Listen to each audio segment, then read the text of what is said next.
మీ business ఏదైనా మీ ఊర్లో promotion చేయాలంటే అది సుమన్ టీవీతోనే సాధ్యం. ఇప్పుడే సంప్రదించండి. మన జిల్లా కలెక్టర్ గారితో కలిసి ఆనంద నిలయంలో జరుగుతున్న పనుల పురోగతి, దానిలో ఇంకా ఎవరు అదనంగా సౌకర్యాలు కావాలా అనే ఉద్దేశంతో ఈరోజు పర్యవేక్షించడానికి ఇక్కడ రావడం జరిగింది. పనులు అయితే మొదలు పెట్టారు.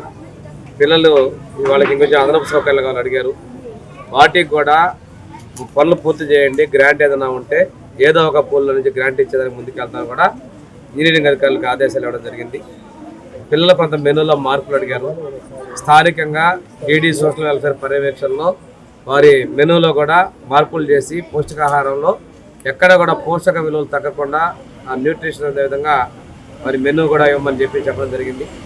ఇక్కడ ఉన్నటువంటి పిల్లలందరినీ కూడా స్కూల్లో ఏబీ గ్రేడుల్లోనే ఉన్నారు. 21 మంది పిల్లలు కూడా వారందరూ కూడా మొదటి అటెంప్ట్లోనే 10th క్లాసు పాస్ అవుతారని ఆత్మవిశ్వాసాన్ని కూడా ప్రదర్శిస్తూ ఉన్నారు. ముఖ్యమంత్రి గారు పిల్లలందరూ కూడా మంచి ఉన్నత స్థితిలో ఉండాలి, ఉద్యోగాలు చేయాలని, ప్రతి ఒక్క కుటుంబంలో కూడా సాధికారత ఉండాలి, పేదరికం లేని సమాజం అనేది వారి లక్ష్యం. ఇక్కడ ఎక్కువ మంది కూడా పేరెంట్స్ లేనటువంటి వాళ్ళు ఎక్కువ మంది ఉన్నారు. వారికి వీలైనంత వరకు కూడా వారి సొంతగా జీవితంలో స్థిరపడాలనేది ముఖ్యమంత్రి గారి ఆకాంక్షని తెలియజేయడం జరిగింది. ఇక్కడ ఇంతకుముందు తెలుగుదేశం ప్రభుత్వం ఉన్నప్పుడు వాళ్ళకి టవల్స్ ఇచ్చారు, నైట్ డ్రెస్సులు ఇచ్చారు. గత ప్రభుత్వాల్లో ఇవ్వలేదు. అవన్నీ కూడా మేము మళ్ళీ ఇస్తున్నాం. ఆ విషయం వాళ్ళకి స్పష్టంగా తెలియజేయడం జరిగింది. ఇంతేకాకుండా హాస్టల్ రిపేర్లకి మన ప్రభుత్వం ఎన్నడూ లేనంత బడ్జెట్ మొదటిసారి ఇచ్చిన విషయం తెలియజేసుకుంటూ ఈ మధ్య 5వ తారీఖు ధర్నా చేస్తూ ఉంటున్నారు. 5 సంవత్సరాలు నిద్రపోయారు.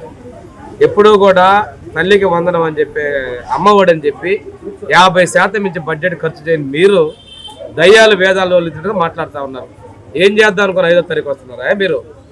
మనం ఈ బడ్జెట్ కేటాయింపులు మనం ఈ ఫీజు రియంబర్స్మెంట్ చేయగలిగే ఈ సంవత్సరానికి మీరు ఎందుకు వస్తున్నారు? 5 సంవత్సరాల బాకీలు 2,800 కోట్లు మీరు అప్పులు చేశారు. మీరు అప్పులు కట్టడానికి ప్రజలు చేత్కరించారు. తగుదనమ్మా అంటూ మీరు వచ్చేసి ఈరోజు ధర్నా చేస్తుంటే ప్రజలు చేత్కరించుకుంటున్నారు.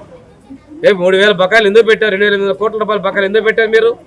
మీ అసమర్థ ప్రభుత్వం చేసిన తప్పులకి ఈరోజు రోడ్డు ఎక్కుతా ఉంటున్నారా? ఒక్కొక్కడు మాట్లాడుతూ ఉన్నారు. మీ యొక్క ఆర్థిక పరిస్థితి, మీరు చేసినటువంటి అప్పులు, మీరు చేసినటువంటి లోపాలు మేము చక్కదిద్దుకుంటా, పరిశ్రమలో పెట్టుబడులు చేస్తా, ఉద్యోగ కల్పన ముందుకెళ్తా ఉన్నాం. మీకు పరిపాలించే అర్హత లేదంటాడు. మీకు లేదని ప్రజలు తీర్పిస్తే ఇంట్లో కూర్చోకుండా రోడ్డు ఎక్కి మీరు మాట్లాడతారు. ఎంతవరకు మాట్లాడతారు మీరు? ఇది వాస్తవం కాదు. ప్రజలు మీ చర్యల్ని గమనిస్తూ ఉన్నారు, చేత్కరిస్తూ ఉన్నారు. మీరు చేసిన బకాయిలు కూడా మేము ఈరోజు విడుదల చేస్తున్నాం. గతంలో మీ నిర్వాహకం వల్ల పరీక్ష హాల్ టికెట్లు కూడా తీసుకోలేకపోయారు పిల్లలు. ఈ సంవత్సరం మా జిల్లా కలెక్టర్లు కూడా కాలేజీలకు లెటర్లు పెట్టారు.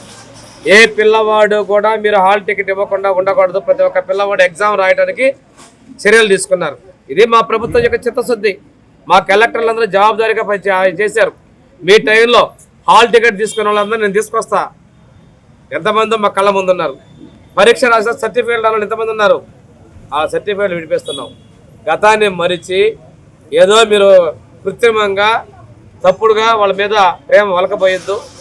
మేము బాకీలన్నీ తీరుస్తూ ఉన్నాం. ఫీజు రియంబర్స్మెంట్ రిలీజ్ చేసాం.